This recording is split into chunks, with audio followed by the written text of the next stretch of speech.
Hey, we're Ty and Emily with CCM Magazine. We're backstage at the Dove Awards with Derek Minor, everyone. Thanks for sitting down to chat with us. Oh man, it's my pleasure. I love your magazine. Yeah. Thank you. And also, you're a Middle Tennessee graduate too. So is this back home for you? Blue Raiders, baby. Yeah. Yeah. We got two Blue Raiders in the house. Hey man. Yeah, that's a amazing school. I learned a lot there. So yeah, MTSU was a fun times. Now, was music something that you always wanted to pursue, or did it just kind of come along the way? When I was 12?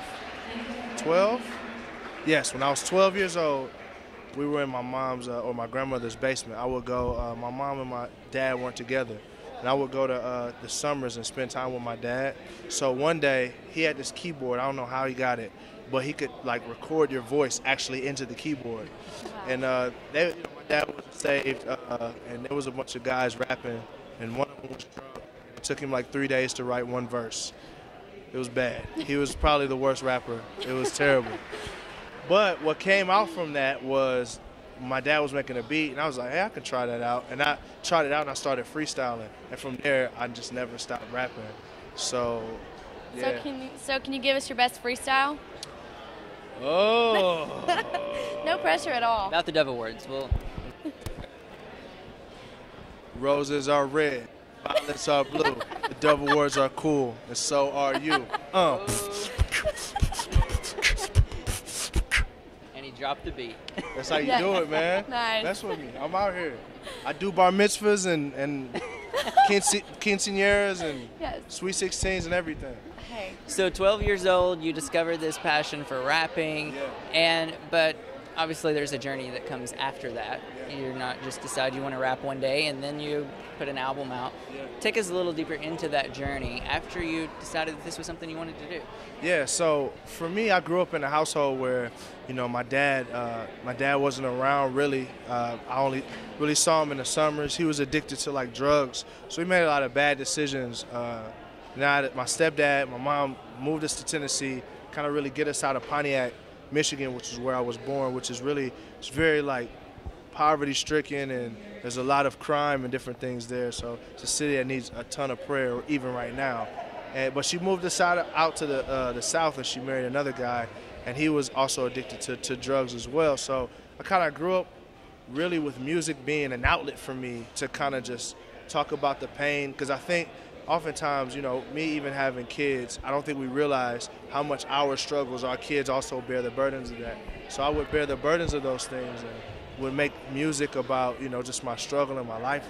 Well, fast forward to MTSU, I just kind of was just living my own life, really just kind of just being my own guy, really being my own God in a sense, just kind of making whatever decisions I wanted, didn't really care about what God wanted.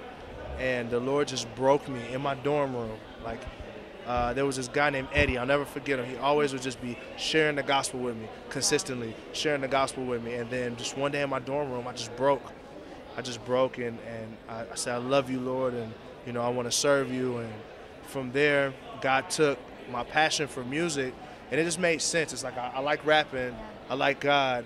I want to rap about what I like. So I started rapping about God. So, fast forward, put out my first album, Redemption, recorded it in my closet, and it was like number 3 on the gospel charts. Wow. When it came out, did my other albums, Dying to Live and Minorville, and the Lord has really just been taking my career, and He's really done more with me than I could even imagine. So I'm just really thankful for that. Now, your lyrics really don't hold any punches. You're very open about your lyrics.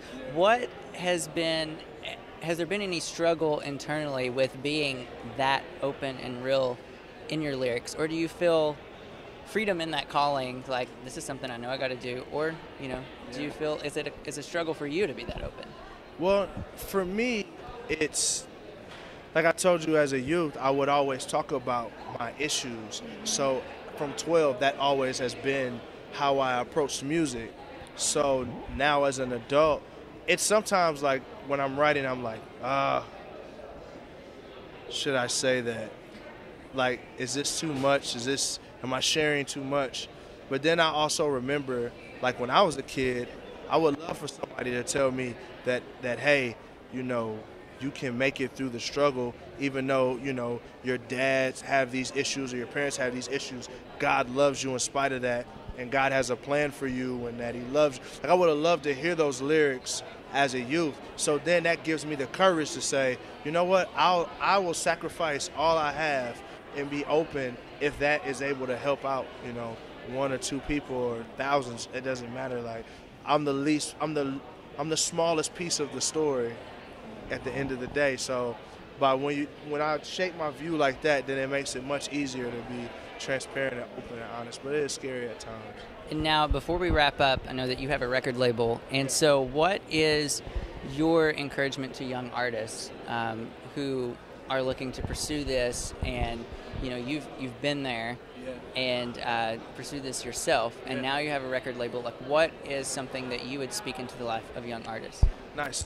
Yeah, that's awesome. My artist, Cannon. Well, I really don't even refer to them as artists. They're like brothers to me. But Martin Cannon just dropped his album today, and it came out number 3 on iTunes Hip Hop. So he's been charting really, really well and doing good. And I've watched him literally go from recording on a busted I did like SM57, like it wasn't even a real studio mic, to putting out albums that are actually topping the charts. And the thing that we always told him was, number one is keep the main thing, and that's seeking first the kingdom of heaven, and then all these other things God adds to you, right? But then also, just even in a practical sense, is working hard. It's work. I mean, I try to record. I try to stay in the studio 40 hours a week. And I think that's just like, because if I figured if I was working at a factory, or if I was working at a Fortune 500 company, I'd be in the studio. I'd have to be there 40 hours a week. So that's why I try to fight to do that. So I would say just work hard. But 9 times, I mean, the main thing is that promotion doesn't come from the east or the west. It comes from God.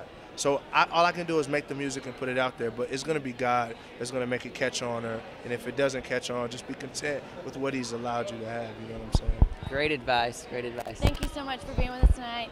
Derek Minor, we're with 94 from The Fish and CCM Magazine, backstage at the Dove Awards. Thank you.